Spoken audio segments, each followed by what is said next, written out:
Today I am going to discuss about the next feature of the Union Council Act of 1892. In the first part I discuss some of its feature. This is the second part. ठीक है, I hope in first part में everybody understand the concept. ठीक है, now I am discussing about the next part. It's provided for the nomination of some non-official member of the central legislative council. यहाँ पे क्या हुआ, जो भी nomination किया नॉन ऑफिशियल मेंबर को कहाँ पे, सेंट्रल लेजिस्लेटिव काउंसिल में. किसके द्वारा? By viceroy.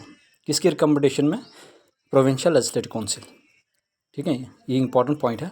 यहाँ पे क्या किया, मतलब नॉमिनेशन किया किसको? नॉन ऑफिशियल मेंबर को सेंट्रल लेजिस्लेटिव काउंसिल के.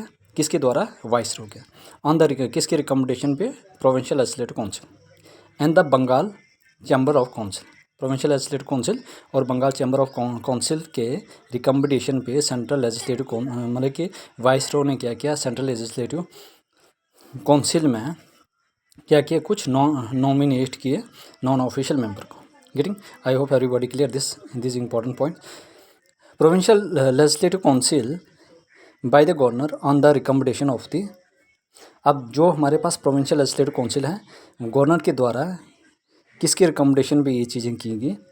डिस्ट्रिक्ट बोर्ड पहला, second municipalities, universities, trade associations, zamindars and chambers. ठीक है, ये किसके रिकमेंडेशन पे की? गवर्नर के द्वारा. By the board, district board, municipalities, universities, trade association, zamindar and chambers. Getting? The act made a limited indirect provision. जो एक्ट था उन्होंने क्या किया, एक इनडायरेक्ट प्रोविजन किया for the use of election in filling up some of the non official seats, कि ताकि जो भी नॉन ऑफिशियल सीट है उसको हम यूज़ करेंगे इलेक्शन के तहत. ठीक है, इलेक्शन करवा के इन चीज़ों को, जो नॉन ऑफिशियल सीट्स है इसको फिल करेंगे both in the central and provincial legislative council में. जो भी सेंट्रल और प्रोविंशियल लेजिस्लेटिव काउंसिल में जो भी नॉन ऑफिशियल सीट को फिल करेंगे on the basis of election करेंगे. ठीक है, यह भी सोचा था. The word election was not use in this act.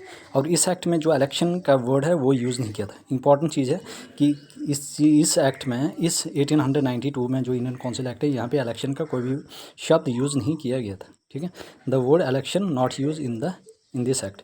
I hope everybody clear this important point. ठीक है, प्लीज़ सब्सक्राइब माई चैनल. ठीक है, अगर आप लोगों को ये चीज़ें देख रहे हैं तो सब्सक्राइब क्यों नहीं कर रहे? ठीक है, इट इज़. ठीक है, I hope everybody clear this important feature of the Indian council of act 1892. ये ख़त्म हो गया.